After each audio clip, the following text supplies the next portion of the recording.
Here's one of the older miniatures in my collection. This is the Wight from the C18 Night Horrors miniature range. The range was sculpted together by Ali Morrison, Alan Perry, Michael Perry, and Bob Naismith and Jess Goodwin. I don't know who specifically sculpted this one, so it would be interesting to know, but based on how it looks, I would hazard a guess that it was either Ali Morrison or Jess Goodwin, just based on the lines and the shapes they use in their miniatures usually. There's this kind of graceful look to the lines that fits with the style of Jess Goodwin and Ali Morrison. And of course Ali Morrison was especially known for his undead models, so I wouldn't be surprised if it was Ali. The release date on this model is somewhat interesting, since the tab here says GW 1985, but the C18 Night Horrors range was released only in November of 1986, so there's at least about a year of time between sculpting and release for this model.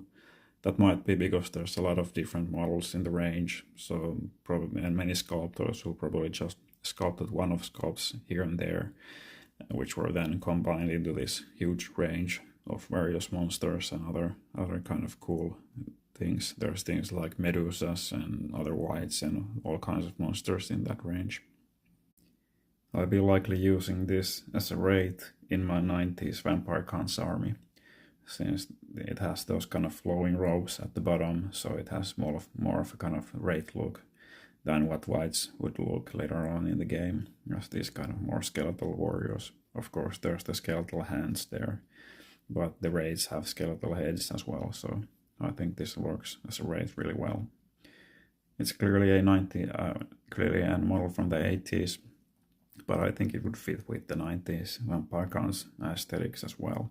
It's not as clunky as many of the 80s models. It has this kind of graceful look to it, so yeah, I think it will work well. Overall, I really like the model. I like that the huge sword there has a lot of pitting.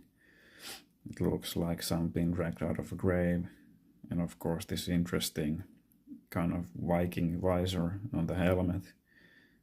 But then the helmet top has this kind of shape of almost a wizard hat or something. And of course all of the robes and so forth. And the model is quite light, quite thin. It's the same height as the 90s skeleton models, but a bit thinner. So yeah, I think it would work really well as a wraith.